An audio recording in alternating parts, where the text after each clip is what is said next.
কমার্শিয়ালদের উৎপাদ বেড়েছে। একসময় টলিউডের বক্স অফিস মানেই ছিল জিৎ বনাম দেবের হাড্ডাহাড্ডি লড়াই। সেই উত্তেজনা ফের ফিরতে চলেছে বড় পর্দায়। তবে শেষ মুহূর্তে বদলে গেল সমীকরণ। স্বাধীনতা দিবসে মুখোমুখি লড়াই হচ্ছে না দুই সুপারস্টারের।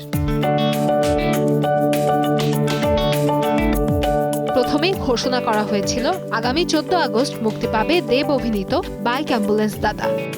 একই দিনে মুক্তির দিন ঘোষণা করে জিতের নতুন ছবি কেউ বলে বিপ্লবী কেউ বলে ডাকাত। ফলে দুই তারকার সিনেমার সম্ভাব্য বক্স অফিস লড়াই নিয়ে দর্শকদের মধ্যে বাড়ছিল উত্তেজনা।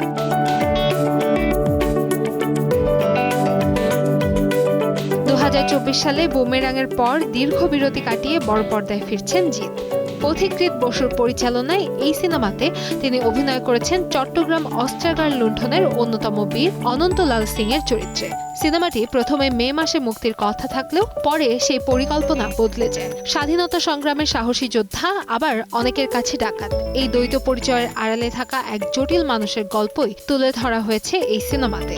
তাই চলচ্চিত্রটি ঘিরে দর্শকদের আগ্রহ তুঙ্গে।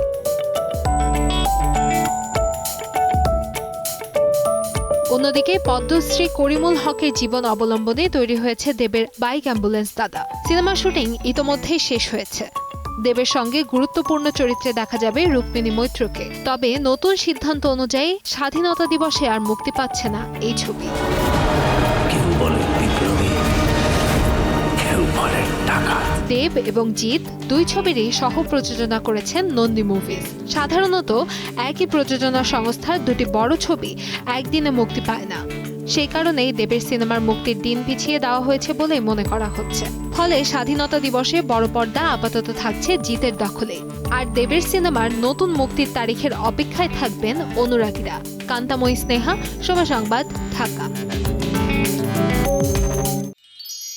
এক মিষ্টি সকাল কানে কানে কিছু গুনগুনিয়ে বলে যায়, কাছে আয় ভেসে যা হাজার ফুলের ঠিকানায়, ছুঁয়ে দে ডুবে যায় সুগন্ধে সেই সীমানা। তিব্বত লাক্সারি সো, বাংলাদেশের রূপ।